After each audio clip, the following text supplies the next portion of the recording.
Sukhoi बन जाता है। आगे बढ़ते हैं, सुखोई 30 की डील की पूरी कहानी क्या है, कब डील हुई, कब कमीशन हुआ, सब कुछ बताने जा रहा हूं। जी हाँ, 1996 में भारत रशिया के बीच सुखोई 30 लड़ाकू विमानों को लेकर सहयोग की शुरुआत हुई, यानी यूं कहें कि डील की शुरुआत होती है। इन्फो नंबर 2 आपकी स्क्रीन पर आने जा रहा है, सुखोई वोड़ा जेट। इन्फो नंबर 2, भारत की जरूरत के मुताबिक रूसी सुखोई 30 को बदलकर सुखोई 30 MKI किया गया, भारत की कंडीशंस के हिसाब से। जी हाँ, इन्फो नंबर 3 आपकी स्क्रीन पर आने जा रहा है।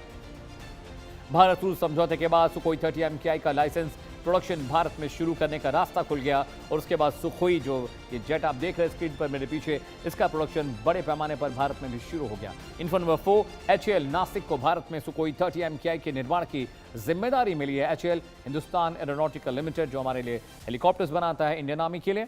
इन्फो नंबर 5 आपकी स्क्रीन पर, भारत ने सिर्फ विमान खरीदा नहीं बल्कि तकनीक और उत्पादन क्षमता भी हासिल की, जिसकी वजह से इंडिजिनस तरीके से इस जेट को हम भारत में बना पा रहे हैं और अब इसका प्रोडक्शन और बड़े पैमाने पर हम करने जा रहे हैं। इन्फो नंबर 6 आपकी स्क्रीन पर आने जा रहा है, सुखोई 30 MKI भारतीय वायुसेना के सबसे अहम, सबसे महत्वपूर्ण फाइटर फ्लीट में शामिल है। मैं आपको ये भी बताऊंगा कि किस किस इलाके में हमने इसकी तैनाती की है, किस किस कमांड पर यह है। इन्फो नंबर 7, भारत ने विमान में अपनी जरूरत के अनुसार रडार, एवियोनिक्स और हथियारों में बहुत सारी तब्दीलियां की, जो इंडियन कंडीशन के हिसाब से जरूरी थी, मुफीद थी। इसलिए ये जेट एक शानदार फाइटर जेट बन जाता है प्रेजेंट कंडीशंस के हिसाब से। इन्फो नंबर 8, को सुखोई 30 MKI से लॉन्च करने की क्षमता भी विकसित की गई ताकि हम अपने ब्रह्मोस को लॉन्च कर सकें सुखोई 30 MKI के जरिए। Info number 9 is also coming on your screen. सितंबर 2024 में सरकार ने HAL से 240 AL-31FP इंजन खरीदने का 26,000 करोड़ का एक भारी भरकम करार किया है। आगे बढ़ते हैं दर्शकों, आपने सुखोई 30 MKI की डील की पूरी कहानी देख ली, अब आपको कुछ और डिटेल बताते हैं। कावेरी इंजन को लेकर भी बहुत बातचीत हो रही है, जरा कावेरी इंजन के बारे में बता दूं। आ रहा है कावेरी, जी इन्फो नंबर 1, इसे DRDO की GTRE ने विकसित किया है और कावेरी इंजन अब तेजस में इंस्टॉल किया जाएगा, क्योंकि GE ने, अमेरिका ने बहुत सारे इंजन देने में देर की है। लक्ष्य लड़ाकू विमानों के लिए स्वदेशी जेट इंजन तैयार करना है। हमारी डिपेंडेबिलिटी अमेरिका पर थी तेजस के लिए, लेकिन अमेरिका की ओर से इंजन की सप्लाई में देरी के बाद अब भारत वैज्ञानिकों ने खुद ब खुद तेजस के लिए कावेरी को अपडेट करने की कोशिश की है। कावेरी प्रोग्राम की शुरुआत 1980 के दशक के अंत में हुई थी और तब ऐसा लग रहा था कि इसका थ्रस्ट, इसका जो propulsion है बहुत कम है, तो हमारे भारतीय जेट के लिहाज से ये काम नहीं कर पाएगा। इन्फो नंबर 4 आपकी स्क्रीन पर, शुरुआती कावेरी इंजन तेजस की जरूरत के मुताबिक थ्रस्ट नहीं दे पा रहा था। जो शुरुआती इंजन थे वो थ्रस्ट नहीं दे पा रहे थे, इस वजह से दिक्कत हो रही थी। इन्फो नंबर 5, अब इंजन को नई तकनीक और डिज़ाइन के साथ अपग्रेड करने पर जोर दिया जा रहा है, जिसकी वजह से बहुत उम्मीद है कि तेजस, जो हमारा मार्क 1 मार्क 2 है, उसमें हम इस इंजन का इस्तेमाल कर पाएँ। इन्फो नंबर 5 आपको बताने जा रहे हैं, इंजन को जब अपग्रेड किया गया, नई टेक्निक के साथ इस पर काम चल रहा है। भविष्य में विदेशी इंजन पर भारत की निर्भरता घटाने का लक्ष्य है, क्योंकि जब विदेशी निर्भरता हमारी घट जाएगी तो हम बहुत ज़्यादा तेज़ी से अपने इंडिजिनस फाइटर जेट्स पर काम कर पाएंगे, उनके इंजन के इंस्टॉलेशन पर काम कर पाएंगे। AMCA जैसे भविष्य के लड़ाकू विमानों के लिए भी स्वदेशी इंजन कावेरी बहुत अहम हो जाता है दर्शकों। और 8वीं इंफॉर्मेशन आपकी स्क्रीन पर मैं आपको बताने जा रहा हूं, बहुत इंपॉर्टेंट है। AMC के अलावा कावेरी की सफलता भारत को फाइटर जेट इंजन में रणनीतिक आत्मनिर्भरता दे सकती है। तो जरा सोचिए कितना बेहतर हो सकता है ये पूरा मामला। ठीक है, आगे बढ़ते हैं दर्शकों, अगले ग्राफिक्स पर आते हैं, अगला कंटेंट आपकी स्क्रीन पर। ठीक है, चलिए गेस्ट के पास चलते हैं। एक बड़ा पैनल मेरे साथ जुड़ रहा है, उनके जरिए मैं जानने और समझने की कोशिश करूंगा इस पूरे मामले पर। जी हाँ, कर्नल संजीत सिरोही मेरे साथ हैं, स्वागत कीजिए सर। जय हिंद, बहुत बहुत स्वागत है, बहुत शुक्रिया समय निकालने के लिए। संजीव श्रीवास्तव आपको तस्वीरों में दिखाई दे रहे हैं, आपका भी बहुत बहुत स्वागत है संजीव सर, आप विदेशी मामलों के जानकार हैं। मेजर नदीम शेख आपको दिखाई दे रहे हैं, डिफेंस एक्सपर्ट हैं सर, बहुत बहुत स्वागत है नदीम साहब, बहुत शुक्रिया आपने हमारे लिए वक्त निकाला। सबसे पहले कर्नल साहब मैं आपके पास आ रहा हूँ, कर्नल संजीत सिरोही, ये दो खबरें बहुत इंपॉर्टेंट हैं इंडियन डिफेंस सेक्टर के लिहाज से सर। पहला तो ये कि सुखोई को हम अपग्रेड कर रहे हैं, हम सुपर सुखोई बनाने जा रहे हैं और पुणे में इंस्टॉलेशन और वहाँ पर तमाम उसका कंस्ट्रक्शन और जो भी काम होता होगा। दूसरा, कावेरी को लेकर बहुत बड़ी डेवलपमेंट है सर, GTRE कावेरी पर फिर से काम शुरू कर रही है, क्योंकि अमेरिका ने जिन इंजन का वादा किया था हमें देने के लिए हमारे तेजस फाइटर जेट्स के लिए, उसमें बहुत ज़्यादा देरी हो गई है। How do you see it sir? Very much for having me on your channel. जय हिंद। जय हिंद सर। देखिए, जो आपने खबर दी है ये बहुत अच्छी खबर है और भारत के लिए खास तौर पर, क्योंकि हमारा जो जब से हमारे prime minister mister Narendra Modi आए हैं, उनका जो फोकस है वो आत्मनिर्भर पर है। तो राइट ये जो काम है, क्योंकि हमने देखा है कि जब हमने तेजस्वी एयरक्राफ्ट के लिए इंजन मांगे थे, तो जो है अमेरिकन ने हमको जनरल इलेक्ट्रिक्स के जो इंजन है उनको देने में हमको देरी कर दी, जिसकी वजह से तकरीबन 10-12 अभी जो हम एयरक्राफ्ट है वो ग्राउंड पे हैं और उनको इंजन का इंतजार कर रहे हैं।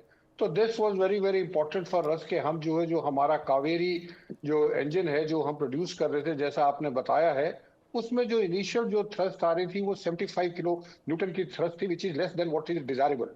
पर अब राइट जो सर। कावेरी 2 को अपग्रेड किया जा रहा है, that thrust is going to go up to from 990 to 100 kilonewton. So I think, and that is more than what the most of the advanced aircraft in the world have. They have around 87, 88, and we are going to have around 90 to 100 kilonewton. So that is the one correct step हमने जो ये उठाया है। और जहां तक Sukhoi का जो मार्क 1 है, सुखोई 30 मार्क 1 है, उसको अपग्रेड करके और उसको जो है सुपर सुखोई बनाना, वो एक बहुत ही अच्छा कदम है, क्योंकि हमारा जो एमका एयरक्राफ्ट है उसको आने में टाइम लगेगा एज ए इंटीरियर मेजर। और हमने अभी तक डिसाइड नहीं किया है कि जो 5th जनरेशन जो फाइटर जेट है, वेदर हम सुखोई 57 की तरफ जाएंगे या जैसे डोनाल्ड ट्रंप साहब ने हमको F-35 का ऑफर किया था, वो जो है अभी एयरफोर्स ने और गवर्नमेंट ने उसका अभी तक डिसाइड नहीं किया। So as a interior measure हमने जो है ये डिसाइड किया है कि जो हमारा सुखोई एयरक्राफ्ट है, हम उसके एवियोनिक्स, उसका जो 12 जो है ये नए सिस्टम्स के साथ जो है HAL नासिक इनको प्रोड्यूस करेगा।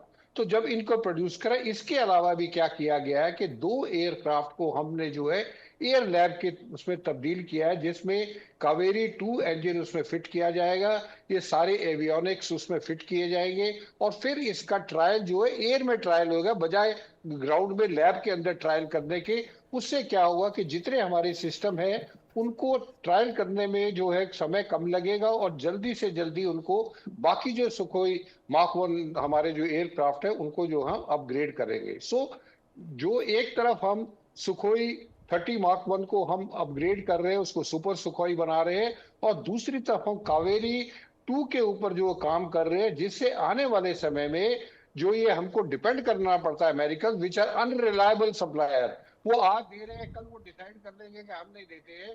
तो उसके लिए हमारा ये मानना है कि जो तेजस्वी एयरक्राफ्ट में ऑलरेडी भी जो इंजन लगे हुए हैं, जब उनकी मिड लाइफ रिप्लेसमेंट होगी, उस समय तक हमारा ये कावेरी 2 इंजन तैयार हो जाए और हम बजाय उस इंजन को, अमेरिकन इंजन को डालने के, हम अपना इंजन डालेंगे। तो उससे क्या होगा, we will have localize production, we will have indigenize production, और हमारा जो आत्मनिर्भरता की तरफ हम आगे बढ़ेंगे। और जब ये हम सब काम कर लेंगे और बाकी देश इसको देखेंगे, तो we'll be able to export that. Amit ji. Alright sir, please stay with me. इससे पहले कि मैं संजीव सर के पास जाऊं, मेजर साहब, नदीम साहब, मैं आपके पास आ रहा हूं। आप बहुत फ्री और फेयर बात करते हैं सर। इस डेवलपमेंट को इंडिया के आप कैसे देखते हैं, क्योंकि हम अपना खुद का इंडिजिनस इंजन बना रहे हैं, हमने सुनने की बात कर दी है, तेजस को लेकर भी हम लगातार बहुत एक्टिवली काम कर रहे हैं। अमेरिका पर हमारी डिपेंडेबिलिटी थी और वो हमारे लिए बहुत नुकसानदायक हुई, क्योंकि हमारा तेजस की जो सप्लाई थी स्क्वाड्रन की, वो बहुत स्लो हुई है। आप एक फ़ौजी भी रहे हैं सर, अभी आप प्रोफेसर हैं, आप कॉलेज में पढ़ा रहे हैं, आई अंडरस्टैंड, लेकिन आप एक फ़ौजी भी हैं, तो मैं एक फ़ौजी के लिहाज से समझना चाहता हूँ ये। नदीम साहब, you are on a mute. Nadeem साहब, प्लीज़ अनम्यूट योरसेल्फ।